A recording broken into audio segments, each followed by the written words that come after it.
Tweets from a Habs insider today indicate the Habs could potentially target star young goaltender from the Florida Panthers, Spencer Knight, in the future. We'll be breaking down what a trade could look like and how he could solve a lot of the Habs' problems, plus some amazing news about David Reinbacher and a surprising element of his game that is apparently set to improve drastically this year. So you want to stick around for all that on this episode of Habs Digest. But before we get into the video, a quick reminder, if you like our videos and you watch every single day, but you're one of the thousands of people that hasn't hit that subscribe button down that direction, and you like our daily Habs content, we'll have it all season long for multiple seasons into the future, so hit the button. You won't regret it, I promise.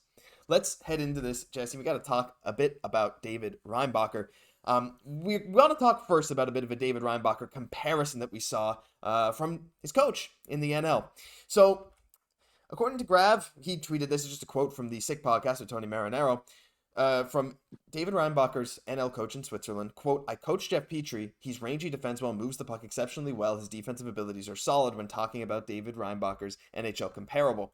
And the question then is, would you be happy with the Petry at 5th overall? Well, let's talk a bit about this comparison first, Jesse, because I can see where they're coming from, but I know you're not too hot on this David Reinbacher comparison. I know a lot of other Habs fans apparently weren't either for whatever reason, which, it's not a terrible comparison. Like Jeff Petry was a very mobile, offensively good defenseman for the Habs for many years, our best, but I feel like we still want a little bit more. There's still been like a changing of the guard in NHL defensemen. And Jeff Petry was kind of between that old school and the new school defenseman we kind of see. And I think it's not so much the player, but just the type of defenseman. Even though he was mobile, even though he had a good offensive game, we're just looking for a little bit more of that new school, kind of NHL defenseman. I think David Reinbacher certainly represents, the best defenseman from this past draft, well, the highest pick, and, goes to be seen. But I mean, he's looking great so far. So yeah, I'm big. I really like Gary Fleming a lot. He's the one that's going to be coaching David Reinbacher, a former Habs. So we're keeping it in the family for his development, which bodes well. But not the biggest on this comparison. What do you think about it? I mean, look, I think the specific points he brought up, I'll just flash it up again. The fact that he's rangy, defends well, moves the puck exceptionally well with solid defensive abilities. I think it's hard to argue that those points are true, but I think Reinbacher's, Petry was a great skater with great offensive upside, and he was a top offensive defenseman in the NHL for a little period, right? And I think if you think of it that way, I think if Reinbacher ends up being a top offensive defenseman in the NHL, I think he has a bigger defensive upside than Jeff Petry. But you kind of said, right, he has that new school game. So I don't think their play styles are going to be that similar. I think some of the attributes that make each of them good players maybe are, not every single attribute, of course. But I mean, I think that David Reinbacher, if he can end up being Petry level offensively with very good defense as well, I think we'd be pretty okay with it. But it's not just that, Jesse. He's improving on a part of his game that a lot of people were maybe kind of taken aback by, because it's not something you hear a ton about with Reinbacher. It's not something that we've talked about a ton, but that's his shot. Fleming was asked to discuss what he thought stood out about Reinbacher, and he said something that stood out was he mentioned how great Reinbacher's shot is, something he didn't get to show a lot of. In Montreal, the big slap shot, of course, has long been a staple on the blue line with guys like Subban and Weber. Habs fans love the big shot defenders. But it's very true, Jesse. I mean, we've seen some highlights. He actually just played today a game in the NL. I'd suggest checking out some of the highlights if you guys haven't. But, man, his shot is quite heavy, but it's not something that scouts necessarily focused on because it wasn't maybe the strongest part of his game, but it's something that surprised a lot of people, and they're doing strength training with him as well this season in the NL. It's a bit of a surprising thing, no, Jesse, and if he can come in with an elite shot as well, I mean, I just feel like there'll be almost no weaknesses to his game. And that's the biggest thing for David Reinbacher this year. We already know that he's an amazing defender for his age, well above average, can really anticipate the play. But if he can really bring that offensive part of his game, that's what's really going to separate him, and to really have that consistent, offensive success, year in and year out. I find that, even in the first game, a lot of people are tweeting that he is bringing in that confidence, that he is looking to kind of use his shot a little bit more, bring that offensive part of his game a little bit more, because that could be a huge element. He already has a really good ability to get pucks to the net, but of course, using that bomb to get there, could be really effective as well. He actually, speaking of highlights, he actually scored one of the nicer empty net goals that you'll ever see. Yeah. Basically a chip shot from behind center ice on an angle over two Swiss defenders, a chip shot that would make Nick Suzuki proud, a pretty nice one for sure. So that's what's really nice to see, is he's going to work on his strength, which will help with his shot, which will help with that bomb there. but also he's going to work on strengths that he already has, which is his skating. But Gary Flamey is saying we're going to work this year on making his strides even more explosive.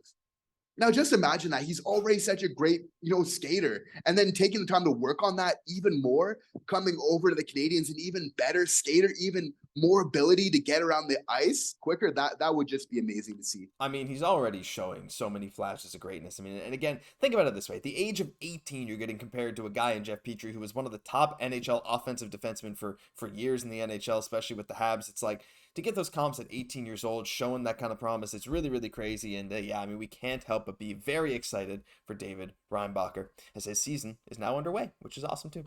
But let's get into the one of the crazier things I think I've seen today. And let's talk about the Habs maybe trading for star goaltender Spencer Knight from the Florida Panthers. Now, this is speculation, right? But it's very reasonable. And I'll dive into some of the tweets here from Marco D'Amico, who we source a lot on this show, and his takes as to why the Habs could maybe take another Kirby Dach type risk, kind of gamble on a young goaltender. He said it could be Spencer Knight.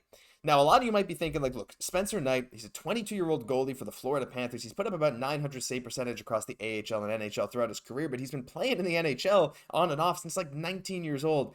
Now, he was in the player assistance program, I believe, so he hasn't really played in about a year, but he was just sent to the minors today so that they didn't have to waive Anthony Stolarz, and they plan to give him a full year in the minors, but he's making $4.5 million for the next 2 years.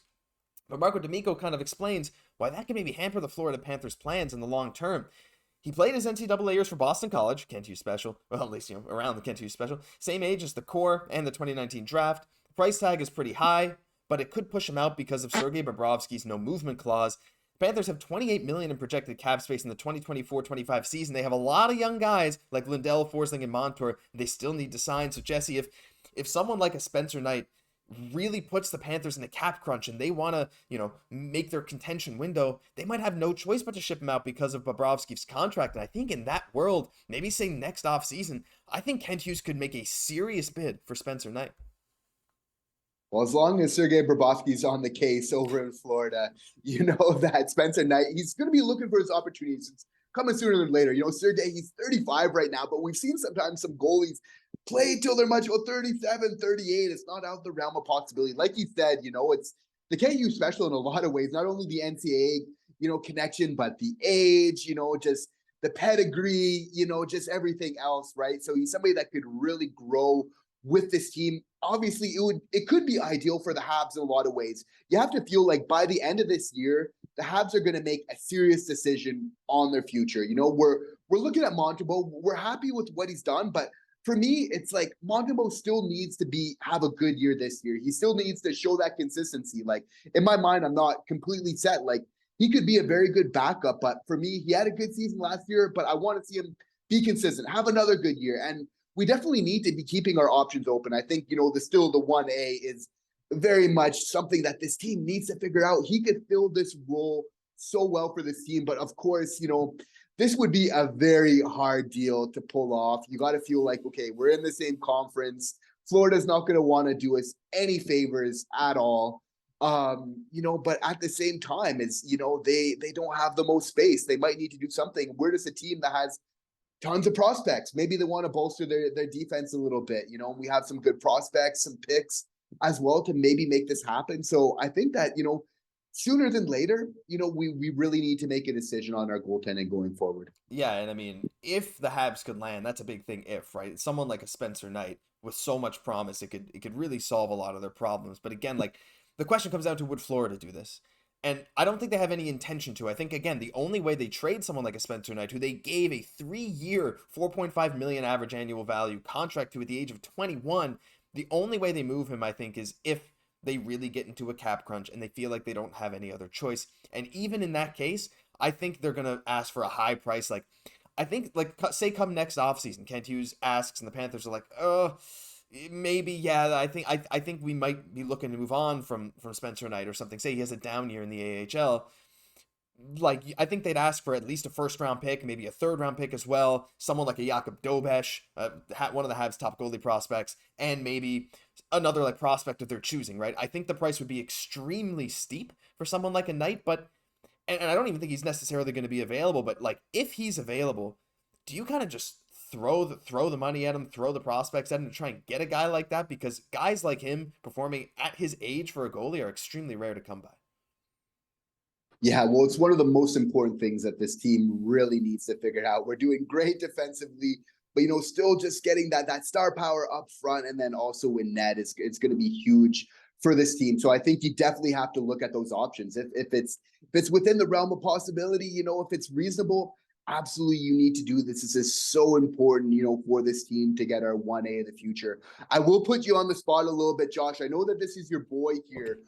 Would you trade Cayden Guhle and a first for Spencer Knight? Oh my. No. No. Look, Cayden Guhle has already shown maybe more in the NHL than Spencer Knight has, and I'm really high on Cayden Guhle. He's my boy. That's a tough decision. I think I'd like to wait and see what Spencer Knight does, right? Because there's a lot of uncertainty surrounding him right now, especially on the contract he's on. But I think there's a world where if you look back 5 years down the road, that might look good, but there's a world where that looks absolutely terrible when you trade away such a top defensive prospect like a Guhle, and Habs and defensive prospects trading him away. That has not been their strong suit in the past under some other management teams. But yeah, I don't think I would do that. But I mean, again, I don't know. The asking price is going to be steep. It's definitely something to keep an eye on, that whole situation. Again, I don't think they're going to trade him, but if he's ever made available, you gotta think Kent Hughes is ready to jump. But that'll do it for this news episode of Habs Digest. If you enjoyed, leave a like, comment, subscribe to the channel. We're almost at 10,000 subs, which is crazy to say, and we really appreciate all the support. I'm Josh Gosse, my co-host Jesse Poirier. We'll catch you in the next one.